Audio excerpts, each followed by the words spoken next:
Alung mingala, meyada jabi, kerani yama nicinta, bangau yuma siye, desakan ni dam jage, desakan ni kala jodoh ma, jodoh dunia ma, berjana di dalam wina, tapi pelele, dia dia siapa baju di awam berita baik marah, jodoh biar cipu, jodoh jabi, tapi mesti dia fiatin. ပြင်ဆင်ပြီးတဲ့အချိန်တိုင်းအတွက်ကျေးဇူးတင်တယ်ကျွန်တော်ဖိတ်ခေါ်ရဆရာတော်တဲ့တင်းသူတင်သားများကျေးဇူးတင်တယ်လို့ဥပ္ပါဒ်ထမပြောချင်တာဖြစ်တယ်ဒီနေ့ကျွန်တော်ရွေးချယ်တဲ့ကျမ်းစာဒါကတော့ရှင်လူကခရစ်ဝင်ကျမ်းခန်းကြီး3အငယ်16ဖြစ်တယ်ရှင်ကခရစ်ဝင်ကျမ်းခန်းကြီး3အငယ်16ကတော့ကျွန်တော်အားလုံးရတယ်နော်ကျမ်းခဏလေးကျွန်တော်ရွေးဆိုတယ်အရင်ကအရေးကြီးတဲ့ကျမ်းပတ်ဖြစ်ရှင်ရောခရစ်ယာန်ခန်းကြီး3နဲ့16ကဓမ္မကျမ်းစာတစ်အုပ်လုံးရဲ့အနှစ်ချုပ်လို့ပြောတာအဲ့ဒါကဲတင်ချင်းတဲ့ဆိုင်ရှင်လူကခရစ်ယာန်ခန်းကြီး3နဲ့16ကတော့သူကမှာပေါ်ပြတယ်ဒီနေ့ယောဟန်ဒီလူအပေါင်းတို့အားပြန်ပြောဒီကငါဒီသင်တို့အားရေ၌ဗတ္တိဇံကိုပေးငါထက်တဆွမ်းနိုင်တော်သူဒီကြွလာလေ၏တို့သူ၏ခြေနှင်းတော်ကျိုးကိုမြဖြစ်ခြင်းကမထိုက်ထိုသူသည်တန်ရှင်းသောဝိညာဉ်တော်၌၎င်းမိ၌၎င်းသင်တို့ကိုပါတိဇံပေးမည်ကျမ်းစာကိုဖတ်ပြီးမှဖြစ်ပါအဲ့တော့ကျွန်တော်တို့ထိုင်နေရင်းနဲ့တစ်ခါတော့အတူဖတ်ကြည့်နော်ယောဟန်ဒီဘောဘောအားပြောဒီကနာဒီတေတော်အားဤ၌ပတိဇံကိုပေးသည်အာရတဲ့ဆန္ဒတော်သူသည်ကြွလာလေ၏ထိုသူ၏ရှိတော်ကျိုးကိုများဤခြင်းနာနာမတိုင်းထိုသူ၏လက်ရှိသောဝိညာဉ်တော်၌၎င်းဤ၌၎င်းဒီတို့ကိုပฏิစံစေ၏ဒီဘက်ထဲပဲဒါမဲ့ဒီကျမ်းစာအင်တာလေးနဲ့ကျမ်းစာယောဟန်ဆိုတာတော့ကျွန်တော်တို့အားလုံးဒီပါတိဇာဆရာယောဟန်တခင်ယေရှုရဲ့အမျိုးလဲတော်တယ်ဆိုဖြစ်တာအဲ့ဒီသူကတော့အရင်ဦးဆုံးတော့ဘုရားကျေပိဋိတ်ပေးခြင်းကိုခံရပြီးတော့မှသူတစ်ပါးကိုတောင်တတရားဟောပြည့်အခါမှာရည်ရည်ချင်းနေတာပေးတယ်ဗတ္တိဇံပေးတယ်ဗတ္တိဇံရဲ့အတိတ်ပဲကတော့နှစ်မြုပ်တာနှစ်မြုပ်ဆင်းကျိုးတဲ့ဥစ္စာကိုဗတ္တိဇံအဲ့တော့ဒီဗတ္တိဇံခံတဲ့အရာကတော့ကျွန်တော်တို့ထူးဆန်းတာတော့မဟုတ်ဘူးကျွန်တော်တို့ခရိယာဖြစ်လာကရေဗတ္တိဇံခံရဒီနေ့ဆရာတော်လေဗီဆုံးကရည်ရည်ချင်းနေတာပေးတယ်အဲ့ဒီသူကအသိဝင်တဲ့သူဖြစ်လာပြီ။ तू ကယုံကြည်တဲ့သူဖြစ်လာ။ तू ကခရိယာဖြစ်လာတယ်ဖြစ်လာ။ဒါပေမဲ့ तू ယဉ်ကျေးခြင်းမင်္ဂလာခံယူဖို့အတွက်ရေပတ်တိစံခံယူဖို့အတွက်လိုအပ်တဲ့ရာက तू နောင်တရဖို့ဖြစ်တယ်။ तू နောင်တရပြီးတော့ तू ကိုရည်တဲ့စီကြောပြီးတဲ့အခါမှာ तू ကတန့်ရှင်းတော်သူဖြစ်လာ purify တန့်ရှင်းတယ်။အဲ့တော့ तू ရဲ့အသက်တာကအရင်တော့လို့မဟုတ်တော့ပဲပြောင်းလဲတဲ့အသက်တာ။အဲ့တော့ကျွန်တော်တို့ကြားနေကြစကားရှိတဲ့ born again တဖန်ပြည့်ပြီးဝေးပါလာအဲ့ဒါကဘယ်သူကစလို့မှပေးတဲ့ဗတ္တိဇံလဲဆိုတော့ယောဟန်ပေးတဲ့ဗတ္တိဇံလူကပေးတဲ့ဗတ္တိဇံဒီနေ့ကျွန်တော်တို့အသင်းတော်တွေမှာသိက္ခာဝရဆရာတွေရှိတယ်ဘုရားခင်ပိဋိတ်ပေးထားအသင်းတော်တွေကလည်းပိဋိတ်ပေးထားတယ်အဲ့ဒီသူတွေကဒီနေ့ချင်းနေလားဒီဗတ္တိဇံပေးအဲ့တော့ခရိယာဖြစ်လာဒီချို့လူတွေကဗတ္တိဇံပေးတာတဘောမချဗတ္တိဇံမယူဘဲနဲ့ပဲငါတို့အသက်ရှင်နေငါတို့ခရိယာလုပ်နိုင်တယ်လို့အောက်ပေးတယ်တို့တော့နှုတ်ကပတ်တော်မှာတော့ရေပတ်တိဇာကခံလို့ခံရတဲ့ဖြစ်တယ်။အမျိုးမျိုးသောတုန်တင်ချက်ဒီကြားထဲမှာကျွန်တော်ကြားတယ်။မပြောင်းလဲမဖြစ်နိုင်တဲ့နေရာ။အဲ့တော့ပြောင်းလဲဖို့အတွက်ရေပတ်တိဇာကျွန်တော်တို့ဒီနေရာမှာရောက်လာတဲ့အခါမှာမိတ်ဆွေများပြန်တွေ့ရတာဝမ်းသာတယ်ခုနကတော့တချင်းဆိုတယ်တော့ never grow old တဲ့ခါမှမဟုတ်တော့ဘူးလေဒါပေမဲ့မနေ့ကျိုးစားပြီးတက်လာရတော်သေးတယ်အားလုံးက3ယောက်ပဲပါ9ယောက်ဆိုတုံးတော့တင်ရတယ်ဒါပေမဲ့ကျွန်တော်တချင်းဆိုတဲ့အခါမကောင်းလားကောင်းတယ်တယောက်ကခါဝေးပါနေရမိုက်တဲ့ဝေးတော့ဘူးတော့အဆင်ပြေတယ်အတန်ကောင်းတာဘူးတန်ကြည့် never grow ဘယ်တော့မှမဟုတ်ပြောင်းနေတို့လည်းပဲကျွန်တော်တို့ဒီဗတ္တိဇာတော့ပြောင်းလဲရတယ်ကျွန်တော်တို့ဒီနေရာကိုရောက်လာတဲ့အခါကျွန်တော်လွန်ခဲ့တဲ့2005ခုနှစ်ကစပြီးဒီသင်တော်နဲ့ကြောင်းဝင်တာဖြစ်တဲ့နှစ်ပေါင်း30ရှိပြီ။နှစ်ပေါင်း30တော်တွင်မှာအမျိုးမျိုးပဲကျွန်တော် ဒီနေရာမှာရောက်လာတဲ့အခါမှာပြောင်းလဲမှုအများကြီးတွေ့ရတယ်မပြောင်းလဲတာတစ်ခုရှိတယ်ဆရာမကြတာလူဖြစ်ပါတယ်ကိုယ်လိုခဲ့တဲ့ဆယ်နှစ်တုန်းကခါတဲ့တပတ်ပြည့်အချိန်ရတယ်အခုအချိန်မှာလူငယ်တွေတချင်းဆိုတော့မယ်ဂုံတော်ကြီးမဆိုအထွားဆုံးပြည့်တက်လာတဲ့သူကကြာတာလူဖြစ်ပါတယ်အားရပါရဆိုဒီနေ့လည်းတပတ်ပြည့်ချိန်ရတယ်လူငယ်ဓမ္မတချင်းဆိုမယ်ဆိုပြန်တက်လာတဲ့သူလည်းကြာတာလူအင်တာကောင်းတဲ့သူလည်း never grow over တော့ပြောင်းနေတာဟာဒီကြည့်ရတာအင်တာပြောတာကောင်းတယ်ဆိုတော့ပြောင်းလို့ပေါ်ကြနောက်တစ်ခုကျွန်တော်မပြောင်းနေတာတွေ့ရတဲ့ခုရှိတယ်ဘာလဲဆိုရင်ဒီစာရွက်ဘာစာရွက်လို့ခေါ်လဲ program အစီအစဉ်စာရွက်လေးကွယ်တို့လေးနဲ့ခက်တယ်နော်ဒီလိုတက်တယ်အောင်ပြီလားအပြင်တော့လည်းအဝါရောင်ပဲကွာအခုလည်းအဝါရောင်ပဲအဲ့ဒီအဝါရောင်ပေါ်မှာမှ slogan တခုရှိတယ်ဘယ်တော့မှမပြောင်းလဲဘာရေးထားလဲအသက်တာတိုင်းဖျားရှင်ကိုနံပါတ်1နေရာတွင်ထားကြစို့အလို့ရပြီလားအပတ်တိုင်းတွေ့ရတယ်ဒါပေမဲ့ကျွန်တော်တို့ဒီခါမှအလို့မရအခုတော့ကြည်ပြီးဖားရတယ်ဒါပေမဲ့ဖျားရှင်ကအရှိမရောက်တယ်ဒီခါကျအသက်တာတော့အရှိမရောက်တယ်အဲ့တော့ဆရာမရုပ်ပေပေါ်အလို့ဆိုရင်တော့ယူရရတယ်နော်never grow ဆိုတော့မသိချဘူး။ဒါဘာပြောလဲဆိုတော့ကျွန်တော်တို့ဟိုစပြီးရောက်တဲ့ခါမှာဆရာတော်ကြီးပါလီမော်နော်ဒီဆရာကြီးကသူကဒီစုလုပ်ခဲ့မှုတော်တော်သဘောကျတယ်ပေါ့။သူကအမြဲတမ်းပဲဒါကြီးကိုသူကအမြဲတမ်းပြောတယ်ဟောတယ်ဒီစာရွက်ပုံမှာလည်းထည့်တယ်တော့တူတပည့်လေးသူရဲ့တပည့်တော်ဒီတိုင်းအပတ်တိုင်းပြရအောင်ကျွန်တော်လည်းမြင်တယ်တော့မိသွားတယ်ဒီနေရာမှာတော့ဘုရားခင်ကိုနံပါတ်1ထားဖို့တိုက်တွန်းခြင်းခံရတယ်ဟိုနားရောက်မပတ်ဘူးနောက်တစ်ခါဆရာတော်တန်ထုံးတဲ့သူလည်းပဲဒီစာရုပ်ကိနမခရစ်ဖြစ်တယ်ပြောတာဟောတာတော့ဆရာမတို့ကြီးသူလည်းပဲကျွန်တော်လည်းတွေ့ရခံမှန်းတာဗတ်တဲ့နေရာမှာဘုရားခင်ကိုထားပါဟောပါလေအခုတော့ဆရာတော်Livingstone နဲ့ပဲဒီ slogan ကြီးရေးပြပြီ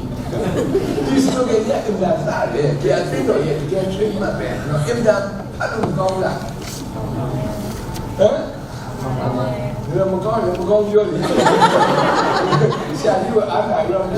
ကကောင်းရိတ်တယ်လို့မရိတ်တယ်လို့နော်ငါတို့ကတော့မဆောင်းလို့ပဲဟုတ်တယ်အဲ့တော့အသက်တန်လိုက်ဖျားရှင်ကိုနံပါတ်1နေရာတွင်ထားကြစို့လေ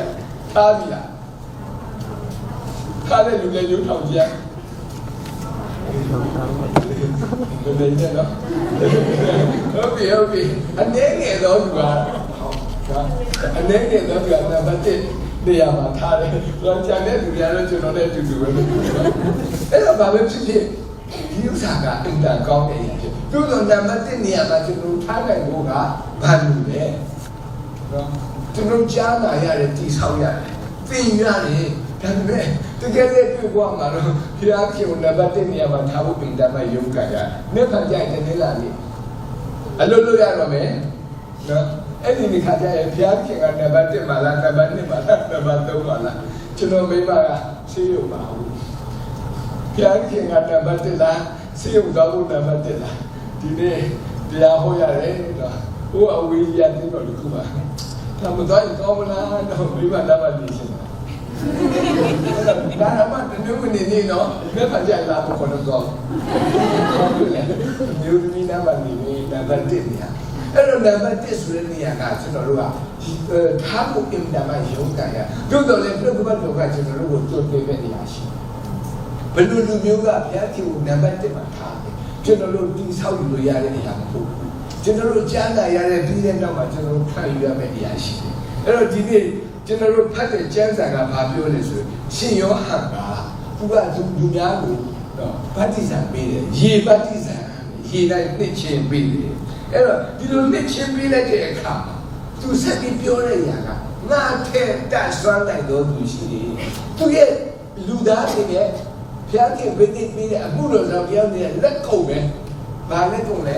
ရေနဲ့ဗတ္တိဇံပေးတဲ့လက်ကုန်ပဲဆက်ပြီးတော့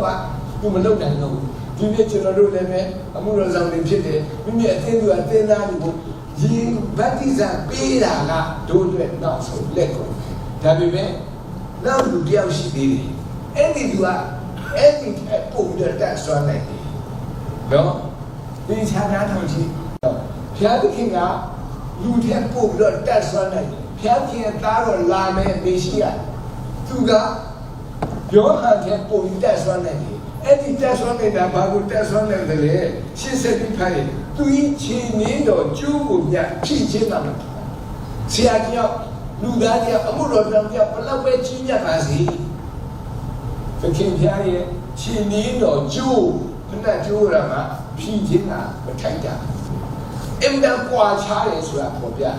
ပြီးကြတဲ့လာဆိုတော့ဟိုအမေရိကန်ပြည်ရောက်တဲ့အခါမှာဆရာကြီးပေလီတို့ကလည်းအိမ်ပြီးသွားအဲ့မှာအကြာကြီးကျွန်တော်လေ့လာဒီလောက်တော်တဲ့ဒီလောက်ဖျားခဲ့အတုံးကြီးတဲ့သူကဘယ်လိုလူမျိုးလဲနော်လူအမွေးပြီးတော့မှရတဲ့ပြဿနာနဲ့အင်ဝင်လေးလုပ်တယ်အင်္ဂလိပ်ကကြွားပြောတာမဟုတ်ကျွန်တော်အိမ်လောက်တော့မကြည့်ဘူးအခုထက်ထိလည်းအဲ့ဒီအင်္ဂလိပ်ကပြတိုင်းဒီဒါသူ့အိမ်ဟုတ်လားအဲ့တော့မှလူအမွေးရတယ်ဖျားကြီးသူကအတုံးပြီးကျွန်တော်လောမမွေးရအောင်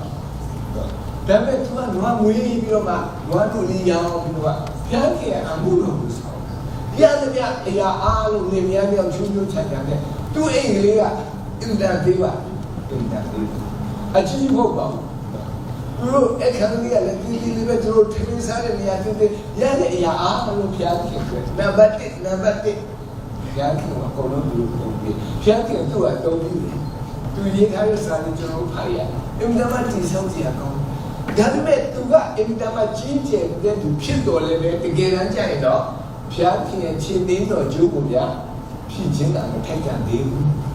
ထိုက်တန်သေးဘူးအဲ့တော့ဒီဖျားခင်ကကျွန်တော်တို့ကိုတော့ဒီနေ့သူကဘာလုပ်ပေးလဲဆိုတိတန်ရှင်တော်ဝိညာဉ်တော်လိုက်ဘာတိစာပေးပြီတန်ရှင်တော်ဝိညာဉ်တော်ဘာတိစာငါတို့အရေးဘာတိစာခံထားပြီငါတို့ယုံကြည်သူဖြစ်ပြီငါတို့ဘောင်းငယ်ဖြစ်ပြီဒါပေမဲ့ဘောင်းငယ်တော့ကျွန်တော်တို့မွေးဖွားတယ်မကြည့်တာတို့တော့လည်းပဲဝိညာဉ်တော်နိုင်ဘာတိစာခံခဲ့လို့ရှိတော့ကြီးထွားတဲ့အသက်တာကျွန်တော်တို့ရတယ်ဖြစ်အဲ့ဒီအပြင်မှာတဲ့တော့မိနိုင်တဲ့ကောင်တင်လို့ကိုဘာတိစာပေးတယ်ဒါကြောင့်ဒီနေ့တင်တာကောင်းစုကျွန်တော်ဘာတိစာ၃မျိုးရှိတယ်ပြောတာနံပါတ်1ရေဘာတိစာရေအားဖြင့်ကျွန်တော်တို့နှစ်ချင်းပင်ကခံနံပါတ်2ကတော့ဖျားကပဲပေးနိုင်တယ်ဝိညာဉ်တော်တိုင်းဘာတိစာနံပါတ်3ကတော့ကျွန်တော်တို့ပြီးလိုက်ဘာတိစာရေဘာတိစာမိဘာတိစာဝိညာဉ်ဘာတိစာလူပေးတဲ့အရာကရေဘာတိစာအဲ့တော့ရေဘာတိစာနဲ့ပတ်သက်ပြီးတော့မှကျွန်တော်တို့အားလုံးပဲသိတဲ့အရာဖြစ်ပါတယ်ကျွန်တော်တို့ခရိယာဖြစ်လာတယ်ရေဘာတိစာခံပြီးတဲ့အခါမှာခရိယာဖြစ်လာတဲ့အတွက်အတိတ်ကခရစ်တော်ရဲ့တပ်ကိုလိုက်တယ်ခရစ်တော်တပ်ကိုပဲလိုက်တာနော်ခရစ်တော်နဲ့တူတာမဟုတ်ဘူးတူသေးတာမဟုတ်ဒီနေ့ကျွန်တော်တို့အဖြစ်တော်တွေမှာဆရာသမားတွေတောက်ကိုလိုက်တယ်ရှိတယ်လိုက်တယ်တော့ကျွန်တော်တို့ဒီဘယ်လိုပြောမလဲဖျားရှိခိုးလာလိုက်စားတယ်ပေါ့ဒီလိုပြောရရှိတာဆရာတွေမှာဒီတိုင်းလိုက်ကျွန်တော်နေနေတော့အဲ့တော့ကျွန်တော်တို့ဆရာတော်ရင်ကျွန်တော်တို့ဒီကိုကြိုက်တယ်နေငါချက်လို့ရှိတယ်ဒီခရိုင်မှာခေါ်တယ်ကျွန်တော်တို့ရောက်တဲ့နေရာတိုင်းမှာအဲ့ဒီအေရှားကျွေးတဲ့ဥစ္စာဆရာစားပြီးကျွန်တော်စားရအဲ့တော့ကျွန်တော်တို့ကအင်တာမတ်ပြောတယ်ဒါပေမဲ့ခါကျွန်တော်ဆရာတရားဟောရမ်းကြစက်ညစ်တယ်နော်ဆုတောင်းလည်းအရမ်းကြခါလည်းဒီချက်ငါးပုတ်လောက်ဆုခိုင်းတယ်ဟာစားရတာမကိုက်အဲ့ဒီကျွန်တော်ကဆရာဒီခါကျရင်တူဟောတာသူများတွေကဆရာကိုကြည့်ရင်ဘာပြောလဲသူများတဲ့ဆရာကိုဟောရှိလို့ပြောတယ်အမှန်တော့စီထူတာဆရာများတူဟောနာဆရာဘယ်လိုဆုတောင်းရရပြီဘာဖြစ်လဲကျွန်တော်ကဆရာနောက်လိုက်တဲ့လူပဲဆရာစိတ်ဓာတ်မျိုးရှိတာမရှိဘူးအဲ့ခါကျတော့ကျွန်တော်တို့ကဘာပြောရလဲဆရာကကိုလိုက်နေဆရာစိတ်ဖြစ်ဆရာလည်းဘာပြောလဲဆိုမင်းတို့ကတော့ပြောတာပဲကွာဒါကတူဟောပြန်တော့လေမင်းတို့ကတော့သဘောကျပါလေအိရှင်ကအစစ်မပြေဘူးအိရှင်ကသူကခုံကြခါရပြီးချက်ပြုတ်ပြီးတော့သူ့အိမ်မှာကောင်းကြီးရချင်တာလေရှိဟောတင်ချင်တာဒီတနာကိုจิตနာနားထောင်ချင်တာအကြာကြီးဆူတောင်းနေချင်တာအိမ်တော်မှာသူ့ရဲ့အိမ်မှာချီးမွမ်းစေချင်တာဒါနဲ့ဆရာကဒီတော့ကပြေးတာအကြိုက်လိုက်ပြီးတော့တူလေးဟောတော့အစစ်မပြေဘူးဒါပေမဲ့သူကလည်းအိမ်ရှင်အကြိုက်လိုက်ပြီးမှရှိဟောတော့ဒီလိုက်တဲ့ကပ်ပြရတယ်အစစ်မပြေဘူးအဲ့တော့ဆရာပြောတယ်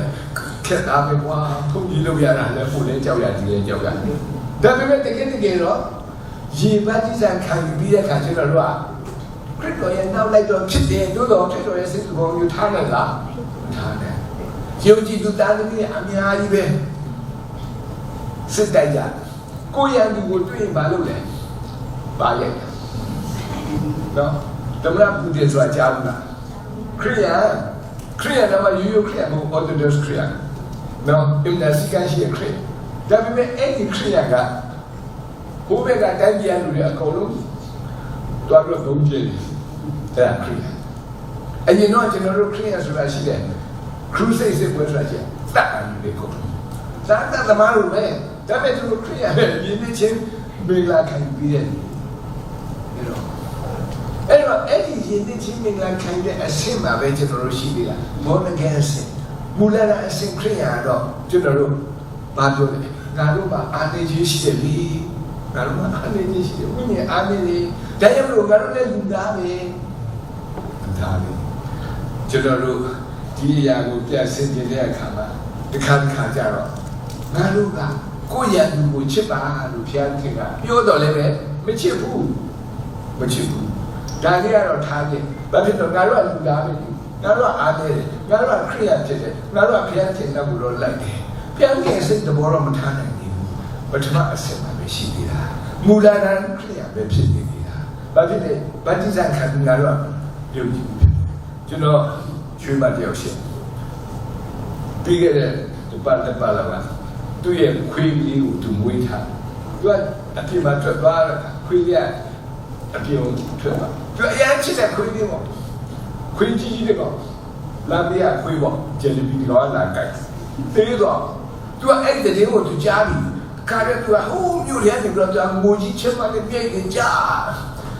ငိုပြီးတော့အကြမ်းနဲ့ကျဲကြီးပေါ့ငိုပြီးတော့သူဒေါသတွေထွက်ပြီးတော့ပြန်တော့သူခွေးကိုသူတည်နေရဲ့နှလုံးခုန်သေးလားသူကမခုန်တော့ဘူးလေမျက်လုံးဖွင့်သလားမဖွင့်တော့ဘူးလေဘလောက်ကုန်စင်းကားကိုပုံမယ်မျိုးပဲသူခွေးလေးကိုချစ်လို့ဒေါသထွက်တော့ပြန်လာခရိယာအဲ့ခရိယာနင်ချင်းမင်္ဂလာလက်ခံယူပြီးလာရတော့ဘာစကားပြောလဲဒီလားအဲ့ဒီငါခွေးကိုကြိုက်တဲ့အဲ့ဒီခွေးလေးအကုန်လုံးစီပြီးခေါ်လို့အစိတ်ကျွေးခိုင်းတယ်ဒုက္ခဒီဘယ်ခွေးကသူဟာကြိုက်ပါဘူးအဲ့လမ်းဘေးမှာရှိတဲ့ခွေးအကုန်လုံးပါဖြစ်တယ်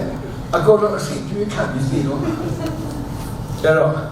သူ့ရန်သူကိုချစ်လားခွင့်လို့လားခွင့်လို့ပါတော့ရိုက်ဦးမှာနော်အဲ့ဒါတေကိုရှာချွေးမှာပဲဆိုတော့ဒီချင်းမင်္ဂလာလက်ခံပြီးအော်ဝဲအတင်းတော်မှာဘာလာတဲ့တော့ဘာလို့လဲကဲဘယ်သူကယင်းချင်းမင်္ဂလာလက်ခံပြီးအတင်းတော်မှာလည်းဘာလာတဲ့တေကိုရှာချွေးမှာလည်းဟုတ်ပြီလေတော်သေးတယ်ငါတင်းတော်မဟုတ်လို့ဒါပေမဲ့သူရဲ့အပြင်ဆက်ပါပဲရှိတယ်ယင်းချင်းမင်္ဂလာတော့ဒီဘာတိစာခံချပြီးဒါမဲ့ရှေ့ဆက်တွားဖို့ရအတွက်သူကဝိညာဉ်မှာစာပြီးဝဲကြဘာကြောက်ကြလဲခွေးပြီးတော့ကြပြန်သူကိုခွေးပြီးလို့နိုင်ဘူးဒါကအရေးကြီးတယ်ကဲဒုတိယတစ်ချက်ကျွန်တော်တို့ကခရိယန်ဖြစ်ပြီးကျွန်တော်တို့ဆရာကကျွန်တော်တို့အတိတ်တိုင်းပြောအသက်တာနဲ့ဖျားရှင်ကိုနံပါတ်1နေရာမှာထားပါအဲ့ဒီသူတွေကဘယ်လိုလူတွေလဲဆိုတော့ဝိညာဉ်တော်၌ဗတ္တိဇံခံယူတဲ့သူမှာနံပါတ်1ထားနိုင်တာခုနကျွန်တော်ချွေးမလို့ခရိယာကတော့ထားလိုက်တာပဲထားလိုက်တယ်ရှိတယ်ဗျာခွေးအကုန်လုံးတိုက်တောင်တက်ချင်နေတာဆိုတော့မဖြစ်နိုင်ဒုတိယကဖျားခင်ပေးတဲ့ဗတ္တိဇံသခင်ယေရှုကိုယ်တိုင်ပေးတဲ့ဗတ္တိဇံလူမပေးနိုင်ဘူးတဲ့လူမပေးနိုင်အဲ့တော့ the baptism with the Holy Spirit is သူကဘယ်လိုအရာမျိုးလဲဆိုနံပါတ်1ကသူကဘုရားခင်ရှိနေတယ်ဆိုတာအမြဲတမ်းသိတယ်ဖြစ်တယ်အမြဲတမ်းခံစားနေရတယ်ဒီနေ့ကတော့ငါဒီမှာနေတယ်ဘုရားကလည်းရှိတယ်ပေါ့ဒါပေမဲ့ငါတို့ထွက်သွားတဲ့နေ့မှတနေ့လာတယ်ဘုရားခင်ကလည်းမရှိဘူးဒီကနေသွားငါလည်းနေတယ်ဒါဘုရားခင်အိမ်မှာထားခင်ကတော့အဲ့ဒီလိုမျိုးမဟုတ်ဘူးအဲ့ဒီခရိယာတွေကအဲ့ဒီတက်ရှင်တော်ဝိညာဉ်မှာဗတ္တိဇံခံပြီးတဲ့ခရိယာတွေအမြဲပဲသွား walking with Jesus နော်နောက်တစ်ခါ walking with Jesus ထ ထောက်ခင်းဝင်ကြီးစဘုရားခင်နဲ့အမြဲစကားပြောတယ်ဘုရားခင်နဲ့အမြဲခီးသွားတယ်ဘုရားခင်နဲ့အမြဲလုပ်တယ်အမြဲတမ်းသူတို့နဲ့သူဘုရားခင်ရှိ God presence လို့ခေါ်တယ်အဲ့တော့ဘုရားခင်ကသူတို့နဲ့အတူရှိနေတာကိုသူကအမြဲခံစားနေရတဲ့သူကဗတ္တိဇံခံတယ်ဘာဗတ္တိဇံလဲဆိုရင်တန်ရှင်တော်ဝိညာဉ်နဲ့ဗတ္တိဇံခံအဲ့တော့ဘုရားခင်ကလည်းအမြဲရှိတဲ့အတွက်ကြောင့်သူကဘုရားခင်ကိုနံပါတ်1နေရာမှာထားလိုက်တာလုံးဝမထားနိုင်အရင်တော့ဒီအတင်းတော်မှာကျွန်တော်အရန်ချင်တဲ့ကောင်းလေးလူမျိုးတယောက်ရှိတယ်အဲ့ဒီလူမျိုးကအခုတော့အိမ်တော်ကြပါတော့သူ့နာမည်မပြောတော့ဘူးနော်ပြောရလို့ရှိရင်တော့ဒီမှာဆိုမျိုးသမီးလည်းပါလာတော့မသိသူကကျွန်တော်ဘာကောင်းရောက်သူကအရန်ပြောတယ်သူကဘာပြောဆိုအဖိုးတဲ့ကျွန်တော်ကလည်းအဖိုးဟိုရေခဲမို့ကျွေးချင်အိုက်စကျွေးချင်တယ်သူကလည်းတော့လာတာစားတယ်ဆိုတော့ကျွေးမယ်ဆိုတော့စားချင်တယ်အဲ့တော့ဘာကောင်းမျိုးမှာဘယ်ရေခဲမို့နာမည်ကြီးတယ်ဂျာရာလူတီလားပြည့်နော်ကိုစဝါစီဆိုတာကြားဘူးလားကိုမေကောက်ကောက်တယ်ဘယ်ကြီးတယ်လဲစကတ်တူပိုင်းအောင်အဲ့ဒီအရဲကင်ဒန်စီကြီးတယ်အဲ့ဒီဆိုင်ကိုသူခေါ်သွားကျွန်တော်အဲ့မှာသွားစားကောင်းလိုက်တာကောင်းကျေးဇူးတင်တယ်ပေါ့ပြတ်စားဒါပေမဲ့ကျွန်တော်ပဲသူကြွရတော့စားအဲ့ကျွန်တော်ပြောပါရှိတယ်ရန်စီကြီးတယ်ဘုမစားရလဲစားတာသူကအဲ့ချိန်မှာသူကအဲ့ဒီဆိုင်မှာလာတဲ့ဒီစပွဲထုမင်းကြီး time မင်းကြီးပါအဲ့ဒီမင်းကြီးနဲ့သူကစကားပြောသူကအဲ့မှာပြောကျွန်တော်အဲ့ဒါကိုစားလို့ကုန်လာတဲ့သူကပြန်လာတော့မင်းညနေလောက်ရတော့အခုဒီကမှမစားဘူးဘို့လေမင်းကစားပြီးနေအားတာလေဈေးရတယ်တိတ်ကြီးဟာဒီစားပြီးကျွန်တော်ကျွေးချင်လောက်ရရောအဲ့တော့စားရ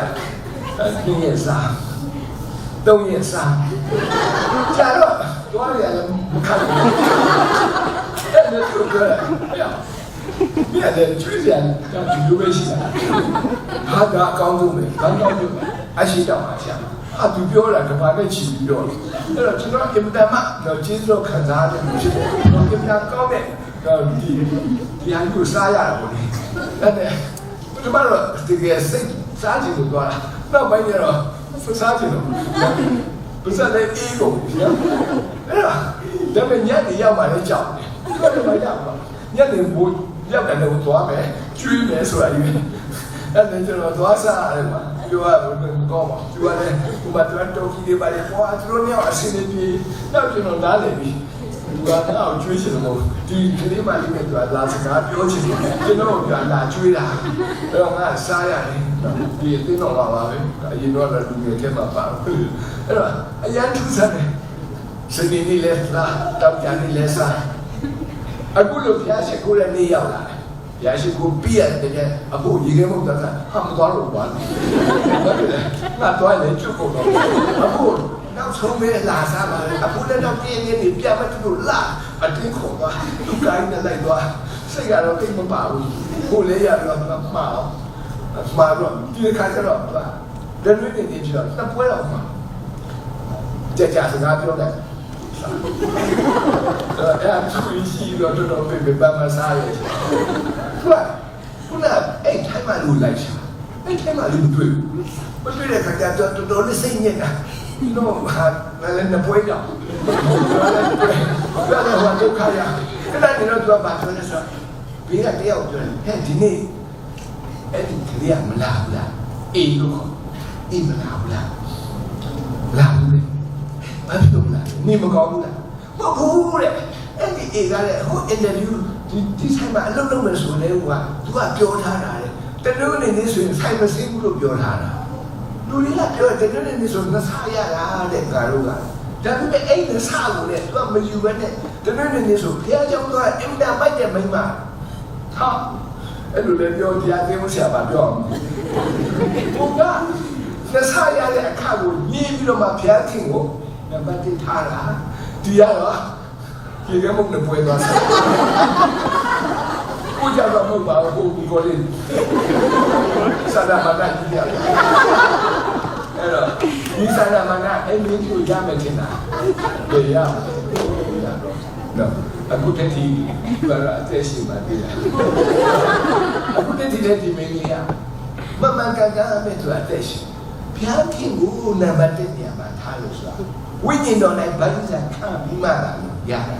ဒါကြောင့်ဘုရားခင်ငါတို့ကိုဝိညာဉ်တော်၌ဗတ္တိဇံပေးပါလို့တောင်းရတာဖြစ်ဒုတိယတစ်ခုကဘာလဲဆိုလို့ရှိရင်တဲ့သူကနော်ဘုရားခင်ရဲ့လမ်းပြပို့ဆောင်ဒီဥစ္စာတော့ငါလုပ်တဲ့မလုပ်တဲ့ဘူးဆိုတာကိုငါတို့မခွဲခြားနိုင်ဒီခါလေးဒါကြတော့ဟုတ်လူတို့ဆိုဆော်ထားလိုက်တာတလွဲဖြစ်တာအများကြီးသို့တော်လည်းပဲဗတ္တိဇံ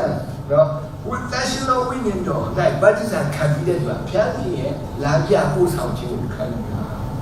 တော့သူကအမှားယွင်းမရှိဘူးဘုရားခင်သူ့ကိုပို့ဆောင်တယ်ဘုရားခင်သူ့ကိုလမ်းပြတယ်အဲ့ဒါရေးကြည့်ရတယ်နံပါတ်3ခုကတော့ပါလဲဆိုဘုရားခင်ကတကူပြီးသူဆုတောင်းရင်ဘုရားခင်သူ့အဖြစ်ပြီးသူလှုပ်ဆောင်ရင်အောင်မြင်တယ်ဘာဖြစ်လဲဘုရားခင်ကသူ့ဥပမာလေးတစ်ခုရှိတယ်ဓမ္မတော်သူအခန်းကြီး2မှာနော်ယုံကြည်သူတွေစုဝေးနေတဲ့အခါဟိုးအပေါ်ကနေပါကြလာပါရှင်းလားအဲ့ဒါလည်းပါရှင်းလားယုံကြည်သူစုဝေးနေတဲ့အခါမှာဟိုးအပေါ်ကနေတန်ရှင်တော်ဝိညာဉ်တော်ကမိရှာတယ်လို့ဆင်းလာတယ်အဲ့တော့လူတွေအားလုံးကဒီတန်ရှင်တော်ဝိညာဉ်နဲ့ဗတ္တိဇံခံပြီးတဲ့အခါမှာသူတို့ကတကူခံရအဲ့တကူခံရပြီးဖြစ်တဲ့အတွက်ကြောင့်သူတို့ကတွားပြီးတော့မှတက်သိခံဖို့အတွက်သူတို့ကြောက်သေးတယ်မကြောက်ဘူးသူတို့ကခွန်အားရှိသူတို့လှုပ်ဆောင်ရင်အောင်မြင်မယ်ဆိုတာသူတို့သိပြီဘုရားခင်သူတို့နဲ့အတူရှိတယ်ဘုရားခင်ကိုနံပါတ်1နေရာမှာထားနိုင်ပြီဘာဖြစ်လို့လဲသူတို့ကတန်ရှင်တော်ဝိညာဉ်တော်နဲ့ဗတ္တိဇံခံတဲ့သူဖြစ်တယ်ဒီလူတွေကတော့ဝိညာဉ်ဘက်မှာတော်တော်အားကြီးသွားပြီ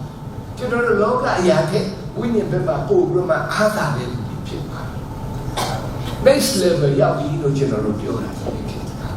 အဲ့တော့ဒီနေရာမှာကျွန်တော်ကြည့်ရတဲ့ဥစ္စာကကျွန်တော်တို့ယုံကြည်သူသားသမီးများဟိုးရည်ရည်ချင်းနော်ရေဗတ္တိဇံမှာဒီရက်နေဖို့မဟုတ်ဘူးကျွန်တော်တို့ကတန်ရှင်တော်ဝိညာဉ်တော်မှာလည်းဗတ္တိဇံခံရတဲ့လူတွေဖြစ်ဘူးဘုရားခင်ကကျွန်တော်တို့တန်ရှင်တော်ဝိညာဉ်တော်မှာဗတ္တိဇံပြီးကျွန်တော်တို့ကအဲ့ဒါကိုခံယူပြီးတဲ့အခါမှာကျွန်တော်တို့ကနော်ဘုရားခင်ကိုနံပါတ်1နေရာမှာထားတဲ့သူတွေဖြစ်တတ်ပြီအင်တာမအရေးကြီးတဲ့အခါဖြစ်ပါတယ်လွန်ခဲ့တဲ့လအမေရိကန်ပြည်မှာလူသားမှုဖြစ်တယ်အင်တာမဆိုးတဲ့လူသားသမားလေးတယောက်သူများအသက်30နှစ်ပဲရှိသေးတဲ့လူတယောက်တရားဟောဆရာတယောက်တန်းနဲ့တွေ့တာအဝေးကြီးကနေတော့မှစတိုင်ပါနဲ့တွေ့တာပြင်သူထွက်ပြီးသွားတယ်အဲ့ဒီပြစ်ခံရတဲ့လူကလေပြင်းမှာထီတော့မှသိသွားတယ်တော့သူရဲ့ funeral လုပ်ဟာသူတွေအများကြီးလာကြအများကြီးလို့ထားချီးမွမ်းကြပြချင်းဆိုကြသူရဲ့သမီးလေးကြံခဲ့သူရဲ့မိမကြံခဲ့ငူလာသူမိမ30နှစ်ပဲရှိသေးတယ်ကွယ်အိမ်တော်ကြတာမှ10နှစ်လောက်ရှိအင်တာမကခေရာပဲဒါပေမဲ့အဲ့ဒီမှာဒီမမျိုးသမီးကစကားပြောရတဲ့အခါသူဘာပြောလဲ that man အဲ့ဒီ that young man အဲ့ဒီလူငယ်လေးကိုကျွန်မခွင့်လို့ကျွန်မခွင့်လို့တယ်ပြောပြီးတဲ့အခါမှာသူမျက်နှာတော်တော်လေးယုံကန်ရခွင့်လို့နိုင်အောင်ကြိုးစားပြီးခွင့်လို့တယ်ဘာဖြစ်လဲသူတို့ကဘာမှမသိဘူးတခင်ယေရှုပြောပြတဲ့စကားနဲ့သူပြန်ပြောတယ်သူ့ကိုကျွန်မခွင့်လို့တယ်လူတွေအားလုံးမတက်ရပြီးမှသူပြောတဲ့စကားကိုဒလေးစားတယ်အယုံကြည်ပြီးအဲ့တော့ဒီ main ကလေးက Erica ခေါ်တယ်သူခင်မရဲ့ဟိုပြစ်တတ်တဲ့သူ့ရဲ့ယာသူကိုသူကခွင့်လွှတ်နိုင်တယ်ခွင့်လွှတ်နော်โอเคခွင့်လွှတ်နိုင်အဲ့တော့သူကတန်ရှင်တော်ဝိညာဉ်တော်နဲ့ဗတ္တိဇံမခံထားဘူးဆိုလို့ရှိတော့ဒီလိုမျိုးမတတ်နိုင်ဘယ်လိုလဲဒါကြောင့်ဒီနေ့တန်ရှင်တော်ဝိညာဉ်တော်နဲ့ဗတ္တိဇံခံယူရတာဘုရားရှင်ကိုနံပါတ်1နေရာမှာထားရုံမကဘူးလေသူတို့ကကိုယ်ရန်သူကိုလည်းခွင့်လွှတ်နိုင်တဲ့သူတွေဖြစ်တယ်ဒီနေ့ငါတို့စံပြဝက်ပြန်စရအောင်ဂျာရာလူတို့နေရမူလာကြလားဒါပုံနေရအရင်ကြလားအခုနေရသူကိုခွင့်လွှတ်နိုင်ပြီလားနေကိုထားခဲ့တဲ့ဒီပြောဆိုပါတော့ဘယ်လားအခုပြန်ပြီးစကားပြောနိုင်တာโอเคပါပြောနိုင်လားပြောနိုင်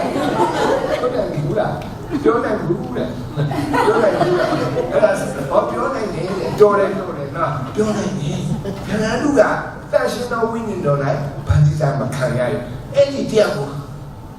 ပြန်ပြောနိုင်လေအခုပြောနိုင်သူ့ကိုခွင့်လွှတ်နိုင်ပြီဘာဖြစ်လဲငါ့ကိုခြံနေတဲ့အတွက်ကြောင့် ရပါတယ်ဒါဖြစ်ပါအဲ့ဒီတော့ခံစားရမှာပေါ့ဒါပေမဲ့လည်းအရေးကြီးတဲ့အရာကိုယ့်ရဲ့ရန်သူကိုခွင့်လွှတ်နိုင်တဲ့အစီကဲဒီနေရာမှာနောက်ဆုံးတစ်ခုတော့ကျွန်တော်တို့ပြောရမိနိုင်ခံတဲ့ပါတီစာနော်ဒီခင်ယေရှုကသူကတရှင်တော်ဝိညာဉ်မကဘူးမိနိုင်မိဆိုတာတော့အာရုံတည်းအတိုင်းပဲလာကျွတ်တာပူလောင်တာလေဥပမာတစ်ခုရှိတယ်တမန်ကျမ်းစာယောဘကဘုရားခင်မှာယုံကြည်ခြင်းအများကြီးရှိတဲ့သူဖြစ်တယ်ဘုရားခင်ကိုချစ်တဲ့သူဖြစ်တယ်ဘုရားခင်ကိုပူဇော်တဲ့သူတိုးတော်လည်းပဲသူ့ကိုဘုရားခင်ကနောက်ဆုံးဗာနဲ့စစ်စီတယ်မိနဲ့စစ်စီအဲ့ဒီမဲ့မိနဲ့ဗတ္တိဇံပေးလို့ဆိုပူလောင်တာဘာလို့တက်ကမှမိနဲ့ဗတ္တိဇံပေးခြင်းခံရတဲ့လူတွေအများကြီးရှိတယ်အဲ့ဒီမှာတချို့ကကြာရှုံးသွားတချို့ကတော့တောက်ပါသွားအဲ့တော့ကျမ်းစာမှာဘယ်လိုဖော်ပြလဲဆိုတော့အခန်းငယ်7မှာလက်တော်တွင်စံကောပါရဲ့မိမိကောက်တဲ့တလင်းကိုရှင်းလင်းစေဖြစ်ကျုံစပါးကူကကြည်လိုက်စုသိမ်းတွင်ထား၍အပြင်းကိုကမငြိမ့်နိုင်တော့မိမိရှုပ်တော်မူတဲ့တာဟုပြောဆိုအဲ့တော့ဒီကျမ်းစာကကျွန်တော်တို့ဘာဖော်ပြလဲဆိုတော့အဲ့ဒီမိနဲ့စစ်လိုက်တဲ့အခါမှာဒါအပြင်းလားဒါကောက်တာဆိုတော့ကြည်လိုက်စုသွင်းမယ်အပြင်းဆိုတော့ဒါတော့ပျက်စီးတဲ့နေရာကိုရောက်သွားတာဖြစ်တယ်အဲ့ဒါကြောင့်မိနဲ့ဗတ္တိဇံခံခြင်းကိုလည်းပဲလူတိုင်းမလွဲမသွေခံရတာဖြစ်တယ်အဲ့ဒီမိနဲ့ဗတ္တိဇံခံရတဲ့အခါမှာပူလောင်နေဒါပေမဲ့အဲ့ဒါကိုပြန်ပြေခွန်အားနဲ့ကြော့ဖြတ်နိုင်ဖို့အင်တာမအရေးကြီးတဲ့အရာဖြစ်တယ်လွန်ခဲ့တဲ့နှစ်ပေါင်း14 နှစ်ကကျွန်တော်ချွေးမတရားဆုံးတော့အရန်နဲ့ပြောတယ်ချွေးမအရန်လိမ့်ပါတယ်ချွေးမ3 ယောက်ရှိတယ်2 ယောက်မကောင်းအဲ့ဒီယောက်ကောင်း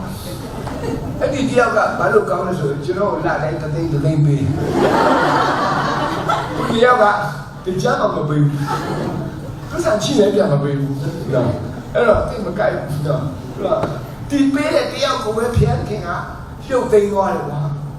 ကျွန်တော်အရင်စိတ်မကောင်းဖြစ်တယ်သူဘန်းဖြစ်တယ်နော်မိတော့တဲ့သူနော်ဒီပေါက်ကွဲမှုတစ်ခုမှသူဖြစ်လို့မှနေ့ရက်ပြင်းတဲ့ခံပြီးသူဆုံးသွားကျွန်တော်နှမျောလိုက်တာဘာဖြစ်လဲကျွန်တော်ရွှေဦးဟုတ်တယ်နော်ကျွန်တော်ကိုပေးတဲ့သူဖြစ်တယ်ဟိုတယောက်ဖျက်ခင်ခေါ်သွားလက်ခံတယ်ဒါပေမဲ့ဒီတယောက်ခေါ်သွားဖျက်ခင်ခေါ်မဲ့ကိုဟိုတယောက်ခေါ်တာဖျက်ခင်ကိုပြန်ပြီးတော့မှမေးတယ်ဘာဖြစ်လို့လဲဖျက်ခင်ဘာဖြစ်လို့သူ့ကိုခေါ်သွားတာအဲ့တော့မိကိုမေးလိုက်တဲ့ဆိုရတဲ့ပြန်နေကျွန်တော်ကအဲ့ဒီစာပေမှာအောင်တဲ့လူလားကြားတဲ့လူလားကြားတဲ့လူဖြစ်လာဘုရားကြီးကမိနဲ့စစ်တာလေမိနဲ့စစ်တဲ့ခါမှာရွှေကအရေးသွေးကိုရတာဖြစ်တယ်ဒီနေ့ကျွန်တော်တို့တိုင်းနိုင်ငံမှာအမျိုးမျိုးသောခင်းချင်းခံပင်ပန်းနေရခက်ခဲနေရထွက်ပြေးနေရတယ်ဒါပေမဲ့လည်းဘာဖြစ်လို့လဲဘုရားခင်းလို့ပြန်ပေးတဲ့လူရှိခဲ့လို့ရှိအဲ့ဒီသူကမိနိုင်ပฏิစပ်ပေးခြင်းမှာကြာရှုံးတယ်ခံတော့ဖျားတော့ရှိကိုဆရာကဘယ်လိုပြောလဲဆိုဟာဖျားခင်နဲ့ပြန်စဉ်းစားကြည့်ပါဦးလေသူဆူတောင်းတာလည်းကြောက်တယ်ဖျားခင်ပြန်စဉ်းစားကြည့်ပါဦးဒီဥစ္စာမှန်ရဲ့လား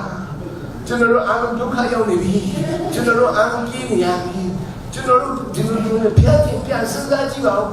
သူဆူတောင်းတာလည်းအပြင်မှာထွက်နေရတယ်ဆူတောင်းပြီးတော့လာတယ်ဟာဘယ်မှာဖြစ်လဲကျွန်တော်ဆူတောင်းတာဘာလို့အပြင်ထွက်ငါကြောက်လို့ပါဘာဖြစ်လို့ကြောက်လဲဘိုးကျိုးပြေငါပါပါစေဘာဖြစ်လဲမင်းဆူတောင်းတာရကြောက်စီဖျားခင်ကိုပြန်ပြီးမေးဖျားခင်ပြန်စဉ်းစားကြည့်ပါဦးဟာကြောက်စီရတယ်အဲ့တော့ဒီနေရာမှာကျွန်တော်ဖျားခင်ကကျွန်တော်တို့ကိုမီးနဲ့စစ်တာငါတို့ပြန်ပြီးတော့မှမေကိုထုတ်เสียရှိတာမရှိဘူးဘာဖြစ်လဲမီးနိုင်ဗတ္တိဇံခံရမယ်လို့ကျမ်းစာကလာထားပြီးသားအဲ့တော့ကျွန်တော်တို့လောင်နေတဲ့ဥစ္စာကတော့အဆုံးတစ်နေ့မှာတန်ရှင်းတဲ့အရာ purify တန်ရှင်းတဲ့သူတွေအဲ့ဒီတွေကတန်ရှင်းသောသူတွေဖြစ်တယ်အဲ့တော့ကျွန်တော်တို့ဝိညာဉ်ရေးအဆင့်တန်းမှာဆို top level ရောက်တာတော့ဟိုအထက်တန်းဆင့်ရောက်တာသူတို့ကသူတို့ရန်သူကိုနော်ခွင့်လွှတ်နိုင်ရုံမကဘူးရန်သူကိုချစ်နိုင်တဲ့သူတွေဖြစ်သွားတယ်ဒါကြောင့်မလို့ဝိညာဉ်ရေးမှာအဆင့်ရှိတယ်ဗတ္တိဇံမှာလည်းအဆင့်ရှိတယ် ကျွန်တော်တို့အားလုံးကဗတ္တိဇံအရှင်းကောင်အောင်စီးပူးရမယ်ခရိယာကြီးဖြစ်တယ်စီးပူးရမယ်ခရိယာကြီးဖြစ်တယ်ခါတော့ကျွန်တော်ဒီအမေရိကန်မှာတွေ့တဲ့ဆရာတယောက်အမေရိကန်ပြည်ဆရာတို့တော့များများအခုတော့ဆောင်တာတစ်ဖက်အလုပ်လုပ်တာတစ်ဖက်နဲ့သူတို့ရုန်းကန်တယ်ကြည့်လိုက်တဲ့အခါမှာတော့မနဲ့စိုးကြီးဆိုသူတို့အလုပ်သွားလို့ရတယ်ပြီးလို့ရှိရင်တနင်္ဂနွေနေ့ကျတော့ဘုရားကျောင်းမှာလာတော့ကျတဲ့6ရက်ကတော့သူတို့လည်းတခြားလူတွေပဲရုန်းကန်နေရတာအိမ်ကျွေးလားဘောကာကျွေးလားဘာကျွေးလားနဲ့ကျွေးပေါင်းစုနဲ့ရုန်းကန်နေတော့တနင်္ဂနွေနေ့ကျမှလာပြီးဘုရားကျွန်တော်အတူပြောတယ်ဟေးမင်းတို့ကလည်းကွာတနင်္ဂနွေနေ့ကျမှပဲတော့တင်းဦးဆရာဖြစ်တယ်ကျတဲ့နေ့ကသူများအလုပ်သွားလို့တာမင်းတို့ကလည်းမဟောင်းဖြစ်နေသူတို့ကကျွန်တော်ပြောတယ်ခင်ဗျာမသိပဲနဲ့မပြောနဲ့ဒါအမေရိကန်ပမာတိမဟုတ်ဘူးဒီဟုတ်လားဟုတ်တယ်ပမာတိမဟုတ်ဘူးအမေရိကန်ကနေထိုင်ရအရင်ခက်ခဲဈေးကြီးကြီးတဲ့ငါတို့ဒီလိုမရှိငါတို့တာသမီးတွေငါတို့ဇနီးတွေငါတို့အိမ်တော်တွေဘယ်လိုလုပ်လဲဘုရားကျောင်းကရတဲ့လမ်းစာလေးနဲ့ငါတို့နေလို့မဖြစ်ဘူးဒါရလို့ရတယ်ဟာဒါဆိုပြီးတော့တခင်နဲ့ဦးအစီခံနေတာပေါ့သွားပြောလိုက်တဲ့ခါကျတော့တမင်မကြွေးတော့ဒီမိသားစုကဟုတ်တာပါပြောအဲ့လိုသွားပြောတော့အဲ့ဒါကောက်ကိုတောင်းတာရပြောတော့ဒါပေမဲ့စိတ်ထဲမှာတော့မပြောဟာမင်းတို့ကလည်းကွာမင်းကအမေရိကန်ပြည်နဲ့ဗမာပြည်ကဖေးမတူဘူးလားသွားပြောပြန်တော့ဒီပါမတိုက်တော့ဟုတ်တယ်ဒီပဇက်ကြသွားပြောတယ်ငါတို့အမေရိကန်ပြည်နဲ့ငါတို့ဗမာပြည်ကဖေးမတူဘူးလားတဲ့ဗမာလည်းမဟုတ်ဘူးလားငါတို့ကိုကူညီမဆန်းတဲ့ဘုရားဆရာနေလို့ကိုကူညီမဆန်းဘူးလားဟာမပြောနဲ့ဆိုတော့တော့မပြောတော့ဒါနဲ့ကျွန်တော်မတူသွားတယ်လို့ဆိုဆရာကပါတာအဲ့ဒီဆရာကပါတာအင်ဒါမအဆင်ပြေခိုင်းပြအတင်းတော့မဆိုလည်းအင်ဒါမတိုးတက်တော့မှဘုရားကျောင်းကကျောင်းဝင်တော့မှထဲနေရအဲ့ကျွန်တော်တို့ပြီးဟာခင်ဗျားကျတော့တကယ် blessing ရနော်အတင်းသားတွေလည်းအများကြီးဘာလို့ချင်အကုန်လုံးပြီးတယ်မော်ဒကာတွေများကြီးနော်ဘုရားကျောင်းကလည်းကျောင်းပြီးကျောင်းဘယ်လိုဖြစ်တာလဲဘုရားကခင်ဗျားမျက်နှာလိုက်လာကြည့်လားကိုဆရာကြီးကတော့တော်တော်လေးဒုက္ခရောက်နေတနင်္ဂနွေနေ့မှာတရားဟောတယ်တနင်္လာနေ့ကျရင်သူတို့ရဲ့အတင်းတောက်ဆက်ရုံမှာသူတို့သွားပြီးအလုပ်ပြန်လုပ်တယ်ဒါနမ်းလေအဲ့တော့ခင်ဗျားကျတော့ဘာလို့ဘုရားကမျက်နှာပေးလဲသူကဘာပြောအောင်မလီဘုရားကငါ့ကိုဒီနဲ့စာပွဲစစ်တာဆက်နေကွာဘယ်လိုစာပွဲစစ်တာအခုတော့ဆောင်ဆက်လို့တရားဘုရားစက်ကတာဘုရားကကျွေးတာပဲစားမယ်ကျွန်တော်ဘုရားကအလုပ်ပဲလုပ်မယ်ဘုရားကမကျွေးရင်ကျွန်တော်မစားဘူးလုပ်လိုက်တာဆယ်နှစ်တော့ဒီမှာနေ့တိုင်းပါမတထုတ်ပဲစားရသူ့တော့လှူတဲ့မိမကြီးရတယ်ပဲပါမတထုတ်ပဲတနေ့မှာအဲ့တော့သူလည်းအဲ့အဝဲစားတော့မှသူများအိမ်မှာတရားဟောတဲ့ဆူတောင်းတဲ့ဘာပဲစစ်စစ်နေမမတထုတ်ပဲပစတိကြမှာမြန်တို့တော့လည်းသူကခိုင်ခန့်တာဆယ်နှစ်ပြည့်တဲ့အခါမှာအဲ့မိမကြီးရောအဲ့ခါကျတော့မမတော့မရှိတော့မမရှိတဲ့မထူးกว่าနောက်ထပ်3လပြည့်တဲ့အခါမှာသူတော့ဟိုဘက်ဘယ်ကဆိုရကနေတော့မှ special သူ့ခေါ်ပြီးတော့မှသူ့အဲ့ဒီမှာညှို့ရှာခံတာအော်စရာကောင်းလိုက်တာကိုကနေအပွင့်ခေါ်တာအခုဒီဆိုရသူ့ကိုယုံကြည်တယ်သူရဲ့စနစ်တဲ့စက်ကမှုလည်းစောင့်ကြည့်နေတာအဲ့တော့သူ့ကိုခါတဲ့ချင်းမြောက်တဲ့အခါသူကအခုဆိုရင်အင်တာမှာဩဇာအာဏာရှိနံပါတ်1နေရာမှာသူရောက်ဖျားကသူ့နံပါတ်1နေရာမှာထားလိုက်တာအဲ့တော့သူကပထမဆုံးဘုရားကိုနံပါတ်1နေရာမှာထားလို့ပြောတာဒီနေ့ကျွန်တော်တို့ဘုရားခင်ကိုနံပါတ်1နေရာမှာထားရင်သိချတယ်ဘုရားခင်ကငါတို့ကိုနံပါတ်1နေရာမှာထားမှာဖြစ်တယ်ဒီနေ့ဘုရားခင်ရဲ့တော့ကြီးမြတ်မှုပဲကျွန်တော်တို့ပြောပြရဒါကြောင့်မို့ကျွန်တော်တို့ဒီဗတ္တိဇံ3မျိုးရှိဒီ3မျိုးစလုံးကိုအတန်းကုန်အောင်သင်ဖို့လိုတယ်နော်အကုန်လုံးကျွန်တော်စီးပူးဖို့လိုတယ်ဒီနဲ့ခံရတဲ့ဗတ္တိဇံတွေကျွန်တော်ကြုံရတဲ့ခါမှာစိတ်မလျှော့စိတ်မပြည့်နဲ့ကျွန်တော်တို့ဘုရားကျင့်ခွန်အားနဲ့ဖြတ်ကျော်ပြီးတော့မှဒီအစစ်ကိုလည်းရအောင်စီးရဝိညာဉ်တော်နဲ့ကျွန်တော်တို့ဗတ္တိဇံခံရတဲ့ခါမှာလည်းစိတ်မပြည့်နဲ့ကျွန်တော်တို့တိဆောက်ပြီးတော့မှဆက်နေပြီးတော့မှစီးပူတော့မှပင်ရိုးကုန်အောင်တော့ကျွန်တော်တို့သွားရအောင်ရေတိုက်ဗတ္တိဇံကိုလည်းကျွန်တော်တို့ခံရအောင်ခက်ပြီးကြတော့ကျွန်တော်တို့ဗတ္တိဇံခံခြင်းအဖို့အလုပ်တွေပါပဲမလို့လည်းရပါတယ်ဘုရားနဲ့ကိုယ်နဲ့မှန်ပြီးရောဆိုတဲ့အတွေးခေါ်မျိုးလည်းကျွန်တော်တို့တွေ့ရတိုးတော်လည်းသခင်ယေရှုကိုယ်တိုင်ကပြင်ဗတ္တိဇံကိုခံခဲ့ဖြစ်တယ်။တန်ရှင်တော်ဝိညာဉ်တော်မှာလည်းဗတ္တိဇံခံလို့မိရဲ့ဗတ္တိဇံကိုခံရလို့ဖြစ်တယ်။သူရဲ့ မိနဲ့ခံရတဲ့ဗတ္တိဇံကကျွန်တော်တို့ကပို့ပြီးတော့မှလောင်ပို့လာတို့တော့လည်းပဲသူအောင်မြင်ပြီးရှိတယ်ဒီနေ့ဘုရားသခင်ကိုနံပါတ်1နေရာမှာထားကြပါစို့ဒီစာရွက်ကလေးဒီစလိုဂန်လေးကိုတွေ့တဲ့အခါတိုင်းမှာဒါတို့ဟာဗတ္တိဇံ3မျိုးစလုံးကိုစီးပူးပြီးတော့မှတကယ်ပဲအရှင်းနေတဲ့ခရိယာတွေ mature လို့ခေါ်တယ်နော်တကယ်ပဲရင့်ကျက်တဲ့ခရိယာတွေဖြစ်ပြီးတော့မှဘုရားသခင်ရှင်းမှာမျက်နှာရသည်တာကဘုရားသခင်ကလည်းကျွန်တော်တို့တယောက်စီကိုနံပါတ်1နေရာမှာထားနိုင်ဖို့ကျိုးပန်းရမယ်စီးပူးရမယ်တည်ဆောက်ရမယ်ဆိုတဲ့အကြောင်းဝိညာဉ်ပါလေကြားနာတဲ့သူရောက်စီတိုင်းပေါ့ဘုရားကောင်းကြီးရှိပါစေ